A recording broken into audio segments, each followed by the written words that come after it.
नई दुनिया की रिपोर्ट के अनुसार अमेरिका में सोयाबीन फसल को मौसम का लाभ मिलने और प्लांटों में उम्मीद से ज़्यादा स्टॉक होने से वहाँ सोया तेल में इस महीने भी लंबी तेजी के आसार कम हैं।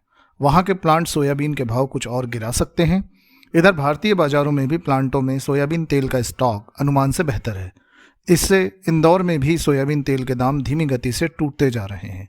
शनिवार को सोया तेल इंदौर आंशिक और टूटकर नीचे 1150 और ऊपर में 1155, इंदौर सोयाबीन सॉल्वेंट 1120 से 1125 और इंदौर पाम 980 रुपये प्रति 10 किलो रह गया। देश भर में सोयाबीन की आवक 3,15,000 बोरी की रही। इसमें मध्य प्रदेश में 1,25,000 बोरी की आवक दर्ज की गई। छावनी मंडी में सोयाबीन 5500 एवरेज 4,800 से 5,000 रुपये प्रति क्विंटल तक बोला गया।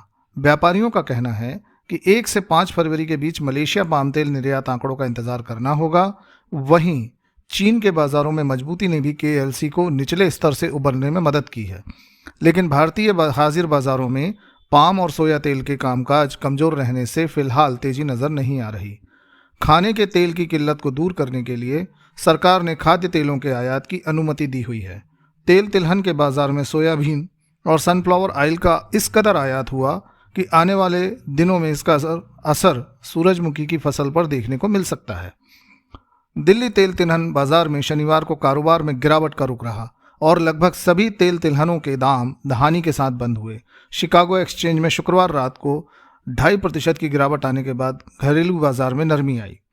पीटीआई ने बाजार सूत्रों के हवाले से कहा है कि सूरजमुखी और सोयाबीन तेल के आयात में से इनके भाव में कमी आई है। अभी जो सूरजमुखी की बुआई हो रही है, आने वाले दिनों में उसका प्रतिकूल असर देखने को मिलेगा।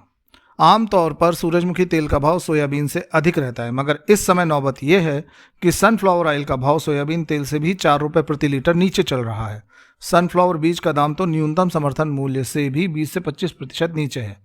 इसके बाद सरकार ने अलग अलग चरणों में इन तेलों पर आयात शुल्क करना शुरू किया और अंत में कोटा व्यवस्था के तहत इन दोनों ही खाद्य तेलों के शुल्क मुक्त आयात की छूट दे दी।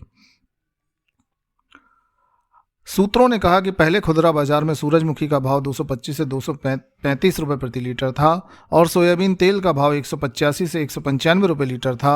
अब सनफ्लावर ऑयल का भाव 170 से 180 रुपये लीटर है, जबकि सोयाबीन तेल का भाव 160 से 170 रुपये लीटर है। अधिकतम खुदरा मूल्य के हिसाब से सनफ्लावर ऑयल का भाव 125 से 130 रुपये लीटर बिकना चाहिए, पर यह तेल खुदरा बाजार में लगभग 170 से 180 रुपये लीटर बिक रहा है। इसी तरह सोयाबीन तेल एमआरपी के हिसाब से 125 से 135 रुपये लीटर बिकना चाहिए, पर यह 160 से 170 रुपये लीटर के भाव से बिक रहा है।